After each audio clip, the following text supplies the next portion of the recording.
I was coming home from work on the bus one evening, probably about 2 or 3 weeks ago, and it must have been about 5:30 p.m.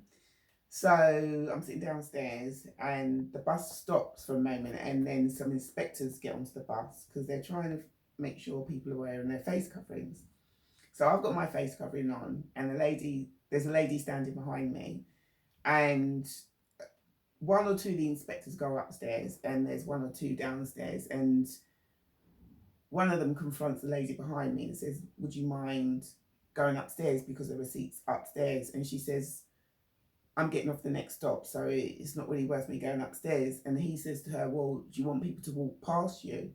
Meaning it's safer if she goes upstairs. And she explains again that, one, there's no one here, it's just me standing here, and I'm getting off the next stop. And he says again, it's like they're going around in circles, but it's better if you go upstairs. And she says the same thing. The inspector from upstairs comes downstairs and says, "Would you mind going upstairs, madam?"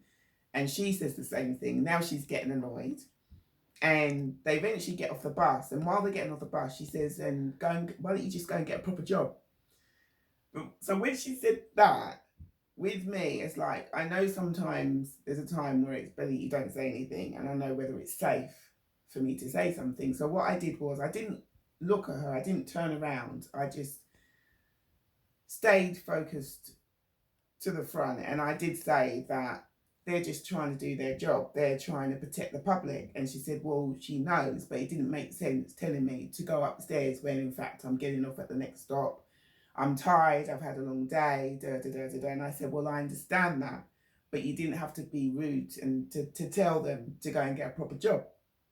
And she was saying, and then there was a lady adjacent from me, she was actually standing up, and she said that they're key workers and they're actually putting their own lives at risk. And the lady that was complaining said, well, I'm also a key worker. So the lady who was adjacent from me didn't really know what to say. But I mean, I wouldn't have said anything apart from hearing the phrase "go and get a proper job." I just think it's disrespectful. But I mean, how about you? Can you relate to what I'm saying? I mean, I'm just fed up of hearing people say "go and get a proper job," because to the person who's doing what you might think is menial, is actually helping the public. You know, if they didn't do the job that you think is a menial, it could affect us in a great way. So they're actually, doing a service to the public. And obviously, you get people that are doing jobs that are all the way up here, and you've got people that are doing jobs that aren't as, maybe not as considered as maybe as valued. But I think that we need to have respect for whatever someone's doing, because someone could be doing a job to you is menial, but to them that's their job. That's what's supporting them, and maybe even supporting their family.